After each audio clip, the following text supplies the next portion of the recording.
সেই রাস্তা, এই রাস্তা দিয়ে আমাদেরকে যেতে হবে কপিল মুনির আশ্রম পর্যন্ত। आप कर्म कर रहे हैं, अगर आप कहेंगे कि हम सो करके कि हम ये करेंगे वो करेंगे तो हो जाता है, कभी नहीं होएगा। कर्म करना पड़ता है। हम जान হ্যালো বন্ধুরা, আমি প্রভাস, স্বাগত জানাই তোমাদের সবাইকে আমার একটা নতুন ট্রাভেল ভিডিওতে। আমি এখন আছি আমার বাড়ির একদম পাশের স্টেশন হাবড়াতে। এই হাবড়া থেকে আমি আজকে যাব গঙ্গাসাগর। গঙ্গাসাগর যেতে হলে আমাদেরকে বেশ সকাল সকাল বেরোতে হয়েছে, কেননা ফেরির একটা ব্যাপার আছে, তো সেই টাইম মেনটেন করবার জন্য এত সকালবেলা বেরিয়েছি বাড়ি থেকে। এখন আমি যাব হাবড়া থেকে ফার্স্ট ট্রেনে করে শিয়ালদা পর্যন্ত। ঘড়ির কাটার সময় এখন 3:28, আর আমাদের ট্রেনের টাইম রয়েছে 3:38, আর 10 মিনিট পরে ট্রেন রয়েছে আমাদের 2 নম্বর প্ল্যাটফর্মে। যাব এখন শিয়ালদা পর্যন্ত। হাবড়া থেকে গঙ্গাসাগর যেতে হলে আমাদেরকে প্রচুর ব্রেক জার্নি করে যেতে হবে। হাবড়া থেকে প্রথমে আমাদেরকে যেতে হবে শিয়ালদা, শিয়ালদা থেকে যেতে হবে লক্ষ্মীকান্তপুর, দেন লক্ষ্মীকান্তপুর থেকে কিন্তু নামখানা লোকাল, সেই নামখানা লোকালে করে আমাদেরকে যেতে হবে কাকদ্বীপ পর্যন্ত। খবর হচ্ছে এটা হচ্ছে ফার্স্ট ট্রেন।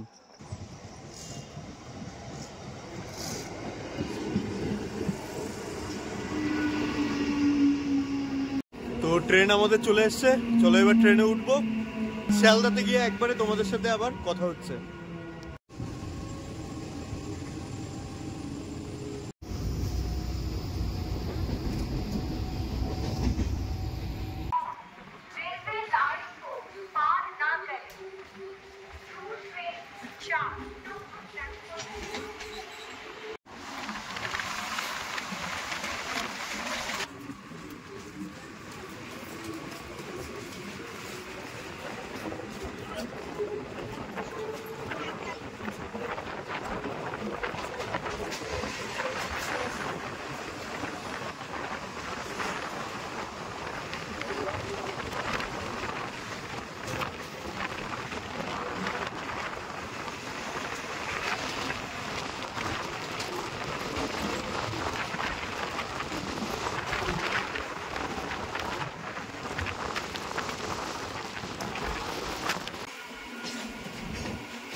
তো বন্ধুরা, অবশেষে পৌঁছে গেলাম শিয়ালদা স্টেশন।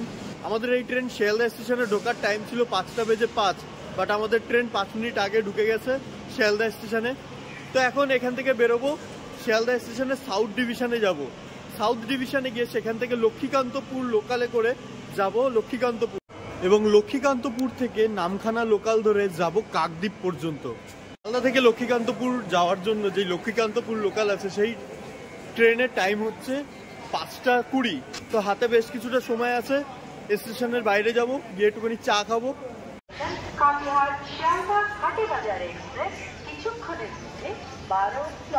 শিয়ালদার 17 নম্বর প্ল্যাটফর্মে দিয়ে দিয়েছে নামখানা লোকাল, মানে ডাইরেক্ট লক্ষ্মীকান্তপুর লোকাল এখানটা লেখা আসেনি, একবারে ডাইরেক্ট নামখানা লোকাল লেখা এসছে। তো 17 নম্বর প্ল্যাটফর্ম থেকে ছাড়ছে আমাদের ট্রেন। এই হলো শিয়ালদার সাউথ ডিভিশন। তো চলো এইদিকে যেতে হবে, এদিকে রয়েছে 17 নম্বর প্ল্যাটফর্মটা। এই যে নামখানা লোকাল, আর এই যে দাঁড়িয়ে আছে আমাদের ট্রেন। ঘড়ির কাটায় সময় ঠিক 5:20, আর আমাদের ট্রেন ছেড়ে দিল শিয়ালদা স্টেশন।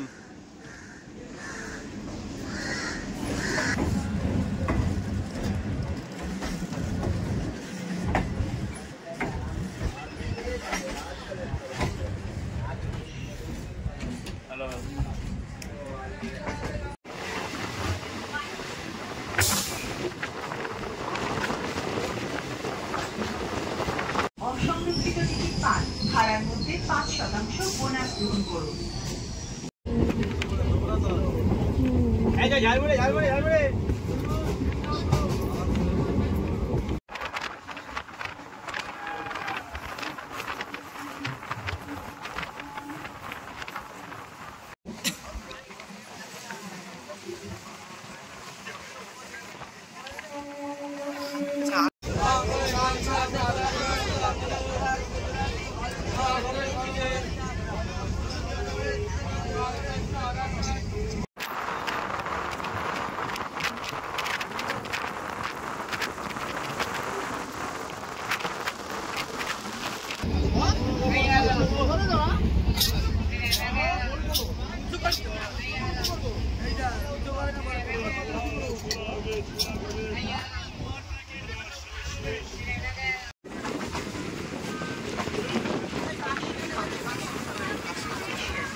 তো বন্ধুরা, ঘড়ির কাঁটায় এখন সময় 7:40 আর আমরা এসে পৌঁছালাম কাকদ্বীপ স্টেশন।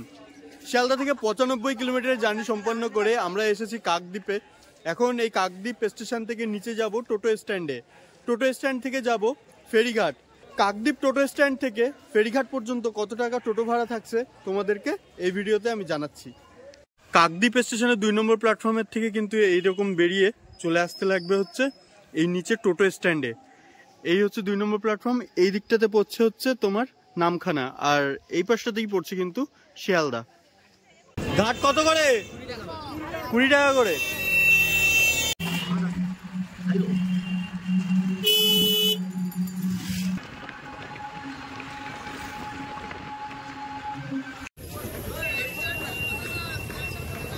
কাকদ্বীপ স্টেশন থেকে 20 টাকা টোটো ভাড়া দিয়ে এখন এসে পৌঁছালাম লট নম্বর 8 ফেরিঘাটের সামনে। তো ঘড়ির কাঁটায় এখন সময় 8:15।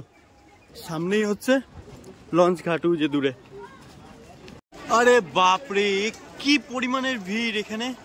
দেখো কত মানুষ ভিড় করেছে এই লট নম্বর 8 থেকে কচুবেড়িয়া পর্যন্ত যাওয়ার জন্য। প্রচুর মানুষ, মানে প্রায় ওই মাথা থেকে প্রায় 2 ঘন্টা মতো সময় লেগে যেতে পারে আমার নাম্বার আসতে। লট নম্বর 8 থেকে কচুবেড়িয়া ঘাট পর্যন্ত টিকিটের ভাড়া পড়ছে হচ্ছে 9 টাকা লেখা আছে, বাট 10 টাকা করে নিচ্ছে।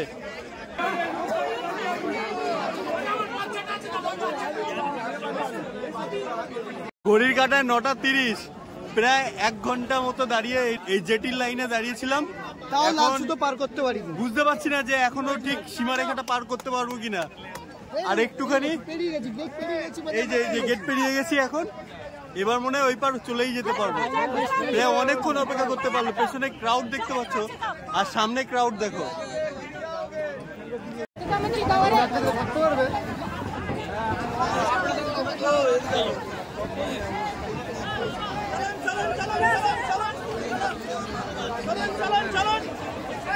ধীরে ধীরে চলুন, ধীরে ধীরে চলুন।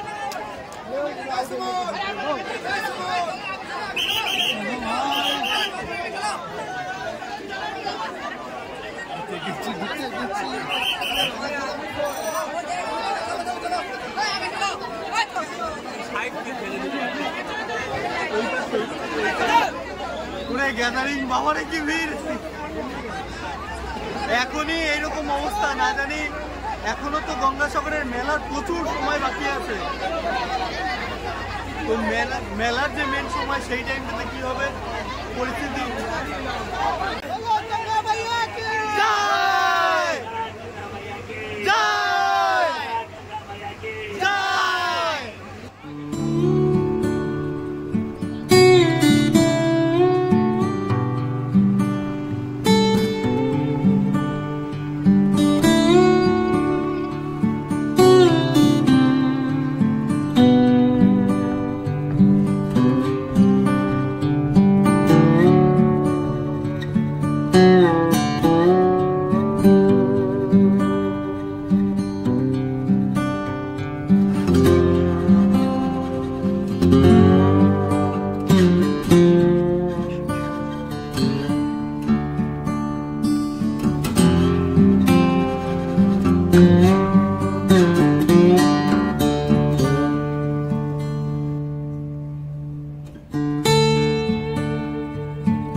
তো বন্ধুরা, ফাইনালি আমরা এখন পৌঁছে গেছি গঙ্গাসাগর যে ফেরিঘাট, সেই ফেরিঘাটে। এটাকে বলে কচুবেড়িয়া ফেরিঘাট। তো এখানটা পেছনটাতে দেখতেই পাচ্ছ কত বড় বড় করে লেখা আছে গঙ্গাসাগর। এবার এই ফেরিঘাট থেকে বাইরে যাব, এবং ফেরিঘাট থেকে বাইরে গিয়ে বাসে বা টোটোতে করে যাব কপিলমুনির আশ্রমে।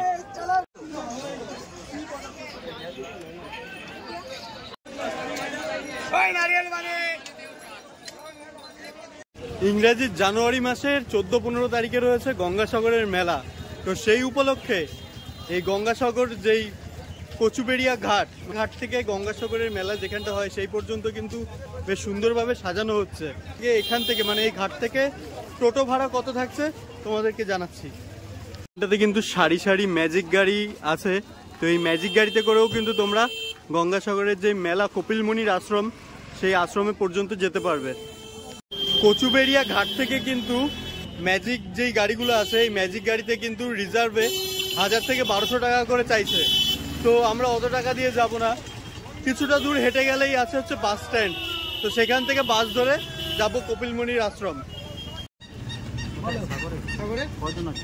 এই তো 5 জন আছে। 100 টাকা করে ভাড়া আছে মন্দির পর্যন্ত। 100 টাকা করে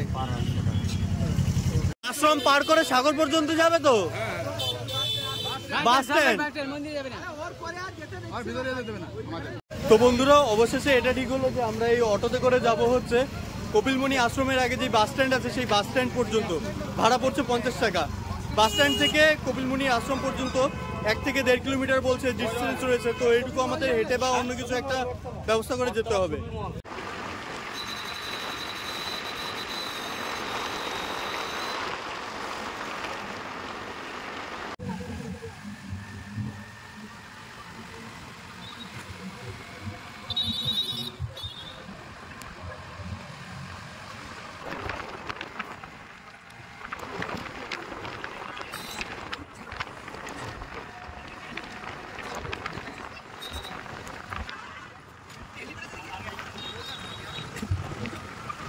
তো বন্ধুরা, অবশেষে এসে পৌঁছালাম গঙ্গাসাগর বাস স্ট্যান্ডে। এবারে এই বাস স্ট্যান্ড থেকে আমাদের কিছুটা রাস্তা, প্রায় 1 কিলোমিটার মতো হেঁটে যেতে হবে কপিলমুনির আশ্রম পর্যন্ত। তো আশ্রম তো যাবই, কিন্তু তার আগে শরীরের জন্য একটুখানি বিরতি লাগবে, কেননা প্রচুর রাস্তা, প্রায় 30 কিলোমিটার মতো টোটোতে জার্নি করে এসেছি। অবস্থা খারাপ হয়ে গেছে, একটুখানি চা খেয়ে রেস্ট নেব, তারপরে আবার যাব কপিলমুনি আশ্রমের দিকে। এই গঙ্গাসাগর বাস স্ট্যান্ডে এসে কিন্তু তোমরা এরকম প্রচুর ছোট ছোট দোকান দেখতে পারবে। তো তোমরা কিন্তু এই দোকান থেকে সকালের ব্রেকফাস্টটা সেরে নিতে পারো, কারণ এখানটা পাওয়া যাচ্ছে ঘুগনি, মুড়ি, বিস্কুট, চা, অনেক কিছুই আছে। তো নিয়ে নিলাম একটা চা এখান থেকে, চাটা খাই, খেয়ে নিজেকে আরো একটু ফ্রেশ করি। এই সেই রাস্তা, এই রাস্তা দিয়েই আমাদেরকে যেতে হবে কপিলমুনির আশ্রম পর্যন্ত। এখানটাতে দেখতে পাচ্ছ কপিলমুনি টেম্পল রয়েছে, এই দিকটাতে মেনশন করা। এই হলো কপিলমুনির আশ্রম। এখানটাতে কিন্তু রয়েছে, দেখো, নাগা বাবা। তো বন্ধুরা, এই হলো পবিত্র কপিলমুনির সরোবর। তো বন্ধুরা, তোমরা এখানটা এসে দেখতে পারবে মা গঙ্গা দেবীর মূর্তি এখানটাতে বিরাজমান রয়েছে, কত সুন্দর লাগছে।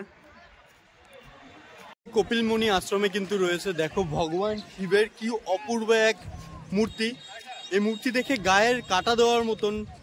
তোমরা যারা শিবের ভক্ত তারা কিন্তু শিব ঠাকুরের এই মূর্তি দেখে শিবের প্রতি আরো বেশি আকৃষ্ট হয়ে উঠবে। আর শিব ঠাকুরের মূর্তির পাশেই রয়েছে রাজা ভগীরথের মূর্তি। এই দিকটাতে রয়েছে হচ্ছে কপিলমুনির আশ্রম, আর এইখান থেকে এর অপোজিটেই রয়েছে কিন্তু সমুদ্রের দিকে যাওয়ার রাস্তা। তো এই রাস্তা ধরে এখন যাব সমুদ্রের দিকে। সমুদ্রের দিকে তো যাব, কিন্তু তার আগে একটুখানি পেট পুজো করে নিতে লাগবে, কেননা বেলা হয়ে গেছে 1:30, আর খিদেও পেয়ে গেছে প্রচুর। একটুখানি খাওয়া দাওয়া করে নি কিছু, তারপরে যাব সমুদ্রের দিকে। 2 রকমের ভাজা আছে, 2 রকমের সবজি আছে, ডাল আছে, চাটনি আছে, পাঁপড় ভাজা আছে। কাটা পোনা খেলে 80 টাকা, নিরামিষ খেলে 50 টাকা, ভোলা মাছ খেলে 90 টাকা, ডিম ভাত খেলে 65 টাকা, আর চিকেন খেলে 120 টাকা। চলো। দোকানের নাম বাবা লোকনাথ হিন্দু হোটেল। এখানটাতে এসে নিয়ে নিলাম ভাত। ভাতের সাথে দিয়েছে ডাল, 2 রকমের সবজি, আলু ভাজা, বেগুন ভাজা, সাথে অ্যাডভান্স দিয়ে দিয়েছে পাঁপড় ভাজা। এখানটা দিয়েছে চাটনি, আর ওই চাটনি আচার, আর সাথেই দিয়েছে এই দেখো পুরো একটা আস্ত ভোলা। এই পুরো একদম কম্বো যেই প্যাকটা আছে, এই পুরো কম্বো, এই কম্বোটার কিন্তু দাম পড়ছে 90 টাকা। ওই 390 তো। তো বন্ধুরা, খাওয়া দাওয়ার পর্ব তো মোটামুটি শেষ হলো। খাবার কেমন ছিল? ওই আহামরি সেরকম একটা কিছু ছিল না, মোটামুটি ছিল, বেশ ভালোও বলবো না, খারাপও বলবো না। তো এখন খাবারের যা কোয়ালিটি আছে মোটামুটি চলার মতন। মেলা চলাকালীন কিরকম কি হবে সেটা বলতে পারছি না। তো বন্ধুরা, এসে পড়েছি আমি সেই বহু আকাঙ্ক্ষিত গঙ্গাসাগরে। একদম আমার পেছনেই দেখতে পাচ্ছ গঙ্গাসাগর, যেখানটায় আমাদের পবিত্র নদী গঙ্গা এসে মিলিত হয়েছে সাগরের সাথে। বহু ভক্তরা মনে করে এই জায়গাটা খুবই একটা পুণ্য লাভের জায়গা। তো এখানে প্রত্যেক বছর কিন্তু এই গঙ্গাসাগরের মেলায় প্রচুর পুণ্যার্থীরা আসে পূর্ণ লাভের আশায়। তো সেক্ষেত্রে এই বছরও প্রচুর মানুষ আসবে।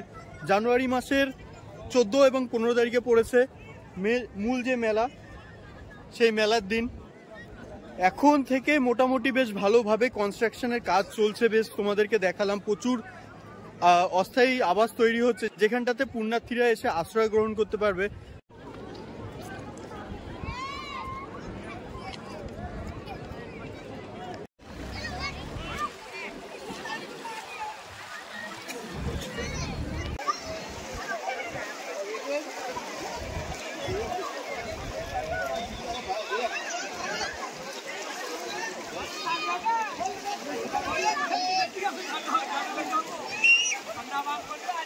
जय गंगे।